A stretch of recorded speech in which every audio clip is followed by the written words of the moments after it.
Hello, so today continuing a weekly contest for 122, this week's contest. The second problem is find minimum time to reach last room 2. So it's pretty similar to the second one that we just saw earlier, that I just made a video for, but with a small modification. So let's go through it here. So still this time we have a dungeon, arrange it as a grid, and we have a move time. Still the move time contains the minimum time in seconds where you can start moving to a room. So basically, to be able to move to the adjacent room like this one, you need to have move time for, let's say this is position I and J, the move time for I and J, you need to reach that before being able to move to it, right? It doesn't mean like to start the path to it, it just means the path from the adjacent node to it. You can do that only if this move time I and J has been reached.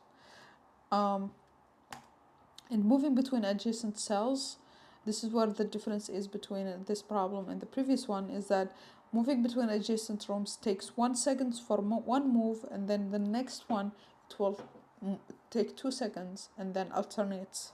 So takes 1 second, next one 2 seconds, the one after that 1 second, the one after that 2 seconds, and then after that 1 second, and keeps doing like this.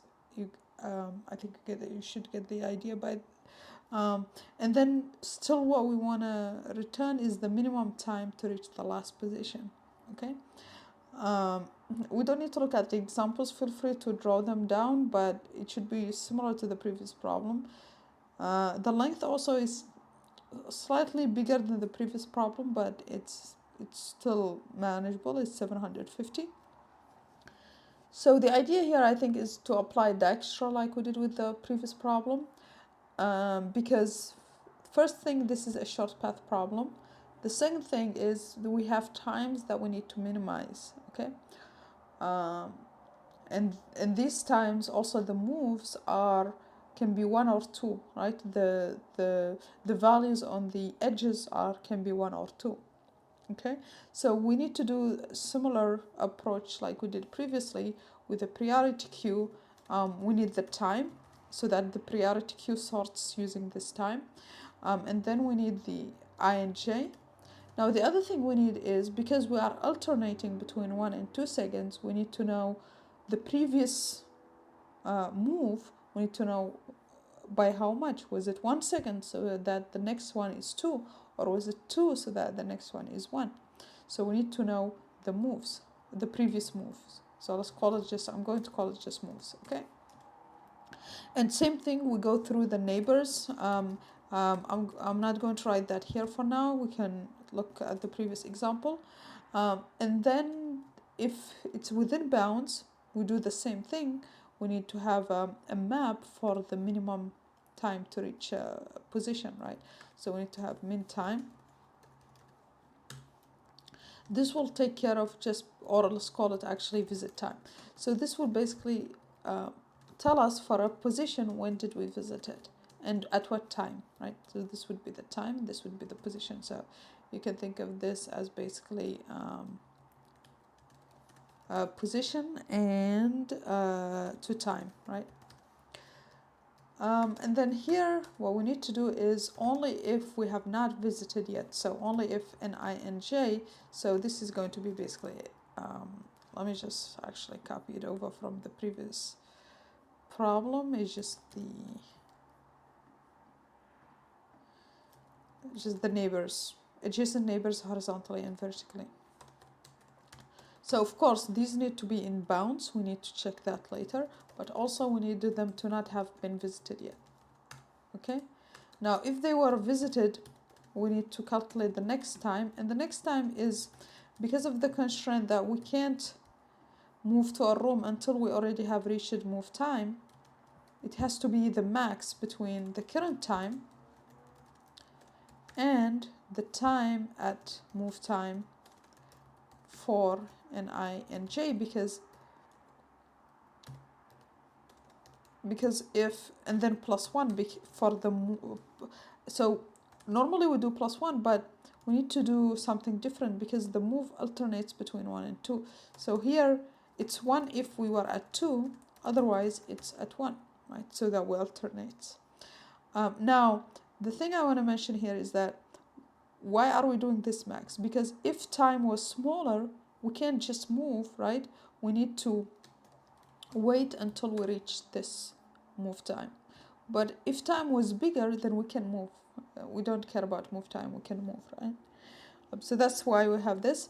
And now we need to add it to our priority queue, right? We need to add this neighboring cell. So to do that, we just add to our priority queue. So hit push.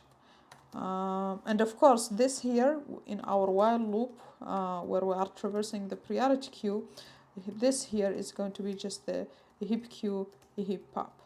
Okay, we pop these values.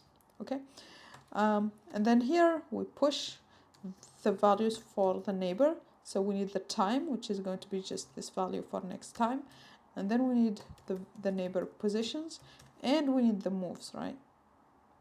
Okay, so let's call it just this here. Let's have this called next move, right?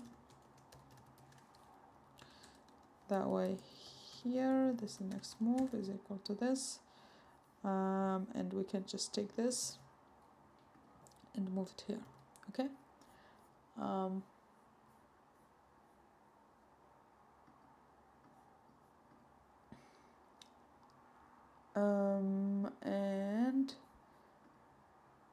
Sorry, this actually needs to be just the current moves, right? Because this represents the next one, right? And so this needs to be like this, and this needs to be next move. We can actually just put this for the next one here, so that we alternate, right? For the next one, okay? And then that's pretty much it. And then if we reach here, if we reach if we reach the last position, we just return the time, right? So if we reach the last position, which is n1 minus 1, we just need to return the time, okay? And this needs to be initialized outside of the while loop, right? And that's pretty much the idea here. So let's just take this. Now, the thing that this is different between this and the previous problem is the handling of the moves, right? We need to alternate them, so we add them to the state of the priority queue so that we know what was the previous number of moves, so that this time we alternate, right? That's the only difference. So let's take that. Here we would have the visit time map. And then we need to define our priority queue as well. So priority queue needs to have initially the time, the positions, and the moves. Initially the moves just 1, because we start from 1 and then alternate to 2 seconds. And then now we just need to do a while loop like this, like this. It needs to be a for loop. And we need to make sure that we are within bounds, so the bounds are n and m, which are going to be the length of this, and then the length of this, position 0. And then here we need to do, just make sure that it's within bounds.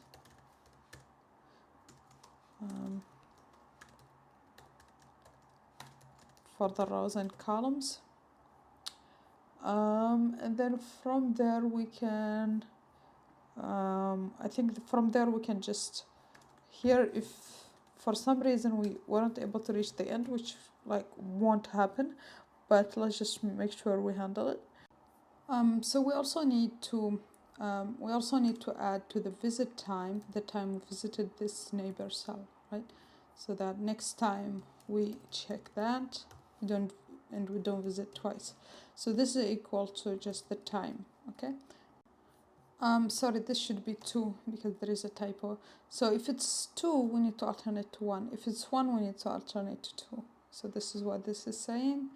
And we can run this, submit, and it gets accepted. Yeah, so that's pretty much it for this problem. Thanks for watching and see you again on the next one. Bye.